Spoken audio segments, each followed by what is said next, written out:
E se tudo o que você ouviu sobre a serpente do Jardim do Éden fosse apenas a ponta do iceberg? E se aquela criatura que seduziu Eva não fosse apenas uma cobra comum, mas um ser de poder sobrenatural com um plano sombrio para mudar o destino da humanidade? Prepare-se, porque hoje vamos desenterrar segredos escondidos nos tempos antigos da Bíblia que vão desafiar sua visão sobre o pecado, a queda e o plano divino de redenção. Não saia daí, porque o que você está prestes a descobrir pode transformar completamente sua perspectiva sobre a história mais antiga da humanidade. Antes de continuar, já se inscreve no canal e ativa o sininho, porque aqui você vai encontrar verdades bíblicas que quase ninguém tem coragem de contar. E olha, fica comigo até o final, porque no encerramento deste vídeo vou te indicar um conteúdo simplesmente incrível, que vai abrir ainda mais os seus olhos sobre a Bíblia e fortalecer a sua fé. Se você ama a palavra de Deus e quer mergulhar mais fundo nela, esse canal é para você. Então deixa o like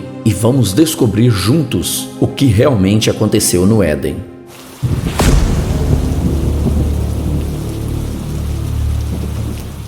Desde pequenos, aprendemos a história do Éden como uma narrativa simples. Uma cobra astuta aparece e engana Eva.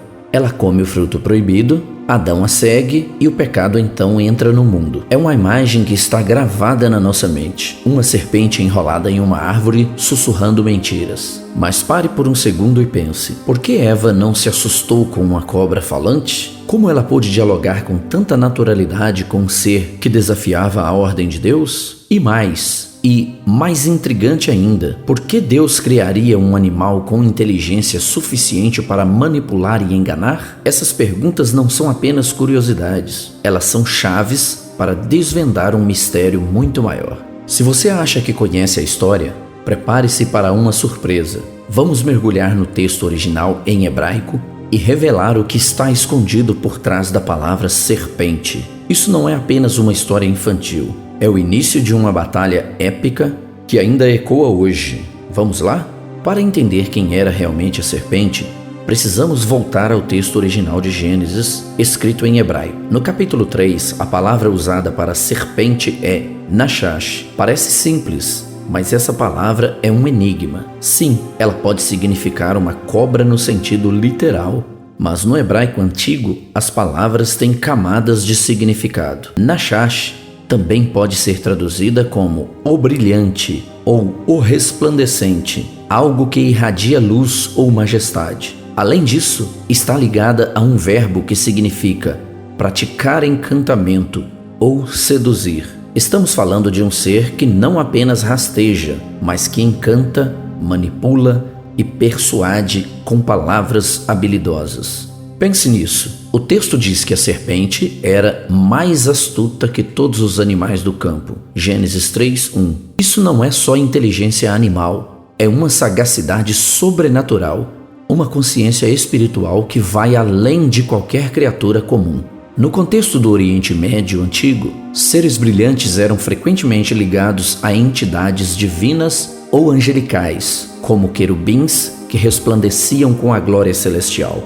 Então, será que a serpente do Éden era realmente apenas um animal? Ou estamos diante de um ser muito mais poderoso, disfarçado para enganar? Agora, segue firme, porque vamos conectar os pontos com outras partes da Bíblia que revelam a verdadeira identidade desse ser. Essa não é uma teoria qualquer, é algo que as Escrituras sugerem claramente. Continue comigo, porque isso vai ficar ainda mais interessante. Para entender a verdadeira natureza da serpente, precisamos olhar além de Gênesis. Em Ezequiel 28, 13 a 15, encontramos uma descrição fascinante de um ser que esteve no Éden. Estavas no Éden, jardim de Deus, cobrias-te de toda a pedra preciosa, eras querubim ungido para proteger. Eras perfeito nos teus caminhos desde o dia em que foste criado. Até que se achou iniquidade em ti. Embora o texto se dirija a um rei humano, muitos estudiosos veem aqui uma referência velada a Satanás antes de sua queda. Esse ser era glorioso, coberto de pedras preciosas, um querubim, um dos anjos mais relevantes da hierarquia celestial. Mas ele se corrompeu pelo orgulho e caiu. Outra pista está em Isaías 14, 12 a 15. onde Lúcifer, o filho da manhã, é descrito como um ser que tentou se igualar a Deus e foi expulso do céu. Junte isso ao que vimos em Gênesis, um ser no Éden brilhante, astuto, capaz de falar e desafiar Deus, seduzindo a humanidade com promessas de sabedoria. Isso não parece uma cobra comum, parece um anjo rebelde usando sua beleza e inteligência para enganar. E Paulo reforça essa ideia em 2 Coríntios 11:14. Satanás se transforma em anjo de luz, ou seja, ele não se apresenta como algo assustador, mas como algo belo, confiável, quase divino. A serpente, então, não era apenas um animal, era Satanás, o líder de uma rebelião celestial, agora agindo na terra para corromper a criação de Deus. O Éden não foi apenas o palco da queda humana, foi o início de uma guerra espiritual que atravessou os séculos. Aqui vem uma pergunta que vai fazer você repensar tudo. Por que Eva não teve medo da serpente? A resposta está na forma como ela foi enganada. E isso tem tudo a ver com as tentações que enfrentamos hoje. Não perca isso. Imagine a cena. Uma cobra falante aparece no Éden. Qual seria sua reação? Provavelmente susto ou desconfiança. Mas Eva não hesita. Ela conversa com Anaxash como se fosse algo natural. Por quê? Porque esse ser não era uma cobra qualquer. Se Naxash significa o brilhante, é provável que Eva tenha visto algo majestoso, talvez celestial. Como Paulo diz em 2 Coríntios 11:14, Satanás se disfarça como anjo de luz. Para Eva, recém-criada em um mundo perfeito, sem experiência com o mal, esse ser parecia digno de confiança, talvez até inspirador. E a tática da serpente? Brilhante. Ela não ofereceu destruição, mas uma promessa atraente. Vocês serão como Deus, conhecendo o bem e o mal. Não era uma ameaça, mas uma oferta de elevação, sabedoria, poder. Era o orgulho disfarçado de progresso. Eva, sem conhecer a mentira ou a traição, caiu na armadilha. Esse é o gênio do engano. Ele não vem com cara de vilão, mas com aparência de verdade, apelando aos nossos desejos mais profundos. E essa estratégia continua viva hoje, nos seduzindo com promessas falsas de felicidade e realização. No meio da tragédia do Éden, o pecado, a vergonha, a separação de Deus, brilha uma luz de esperança. Em Gênesis 3:15, Deus pronuncia uma maldição contra a serpente que contém a primeira promessa de salvação, chamada de proto-evangelho. Porém, inimizade entre ti e a mulher, entre a tua descendência e o descendente dela. Este te ferirá a cabeça e tu lhe ferirás o calcanhar. Esse versículo é um marco. Deus anuncia uma guerra entre a linhagem da serpente, aqueles que seguem o caminho da rebelião, e o descendente da mulher, que aponta para Jesus Cristo. A serpente feriria o calcanhar, trazendo sofrimento e morte, a cruz, mas o descendente da mulher esmagaria sua cabeça, um golpe definitivo. Mesmo no momento mais sombrio da humanidade, Deus já revelava seu plano de redenção. Essa promessa é o fio que conecta toda a Bíblia,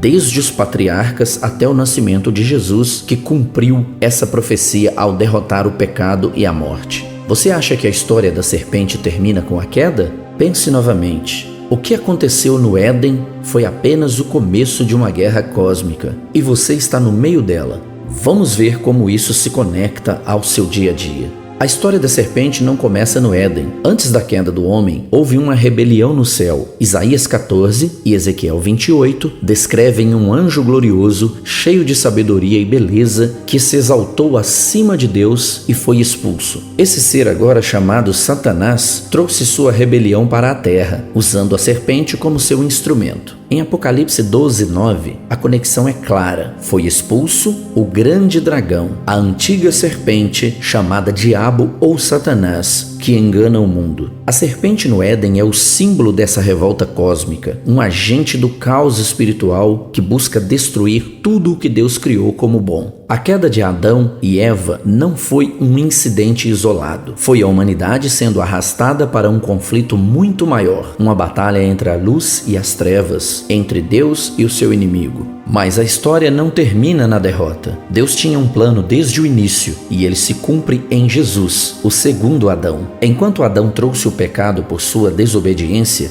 Jesus trouxe a justiça por sua obediência perfeita. Em Romanos 5, Paulo explica que assim como o pecado entrou por um homem, a vida eterna veio por outro, Jesus Cristo. Gênesis 3,15 encontra seu cumprimento na cruz, onde Jesus esmagou a cabeça da serpente, derrotando o poder do pecado e de Satanás. Essa vitória não é apenas simbólica, ela é real e transformadora. Por meio do Espírito Santo, aqueles que seguem Jesus recebem força para resistir às mentiras da serpente, viver em liberdade e participar da restauração do reino de Deus. Jesus inaugura uma nova criação, um novo Éden, onde a comunhão com Deus é plenamente restaurada. Não pense que essa história é apenas sobre o passado. A serpente ainda está agindo e suas táticas estão mais vivas do que nunca. Mas a boa notícia é que você não precisa cair nas armadilhas dela. Vamos ver como aplicar essa verdade à sua vida hoje. A história do Éden não é apenas um conto antigo, ela é um alerta para a nossa vida cotidiana. Assim como Eva foi seduzida por promessas falsas, nós também enfrentamos tentações que nos atraem com a ilusão do prazer, poder ou independência. O inimigo não mudou de estratégia, ele usa a beleza, a sedução e meias verdades para nos afastar de Deus. Mas aqui está a esperança. Gênesis 3,15 nos garante que a vitória já foi conquistada. Em Cristo temos autoridade para resistir o mal. Como? Permanecendo firmes na palavra de Deus, cultivando uma relação íntima com Jesus e deixando o Espírito Santo nos guiar. A serpente pode ser astuta, mas Cristo é infinitamente mais poderoso. A história da serpente no Éden não é apenas sobre a queda, é sobre a vitória. É um convite para enxergar a vida com olhos espirituais, reconhecer as batalhas que enfrentamos e confiar no poder de Jesus, que já derrotou o inimigo. Se essa mensagem tocou o seu coração, não guarde isso só para você. Compartilhe este vídeo com alguém que precisa ouvir essa verdade. Deixe o like para espalhar essa revelação e se inscreva no canal para mais conteúdos que desvendam os segredos da Bíblia. Que Deus ilumine seu caminho e te fortaleça nessa jornada de fé. Até o próximo vídeo.